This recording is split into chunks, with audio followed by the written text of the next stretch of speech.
New India cooperative बँकेतील 122 कोटी रुपयांच्या अपहार प्रकरणी एका आरोपीला आर्थिक गुन्हे शाखेने खरं तर अटक केली आहे। राजीव रंजन पांडेला झारखंडवरून आर्थिक गुन्हे शाखेने अटक केल्याचं कळते। तर राजीवने या प्रकरणातील अटक आरोपी उन्ननाथन अरुणाचलम याच्या मार्फत 15 कोटी रुपये स्वीकारल्याचे चौकशीत निष्पन्न झाले।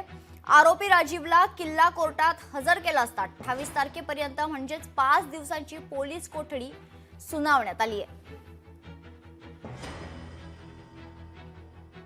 या संदर्भात अधिक माहिती जाणून घेऊयात। आमचे प्रतिनिधी उमेश करंजकर आपल्या सोबत जोडले गेलेले आहेत। उमेश, काय अधिकची माहिती? आता न्यू इंडिया कोऑपरेटिव्ह बँक प्रकरणात खरं तर आणखी एका आरोपीला अटक करण्यात आली आहे।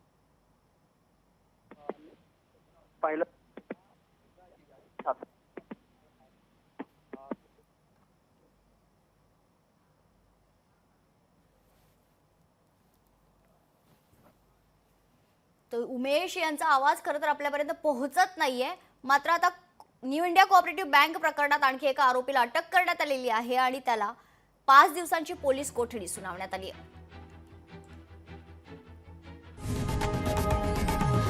लोकशाही मराठी ऐका, पहा, जागरूक रहा।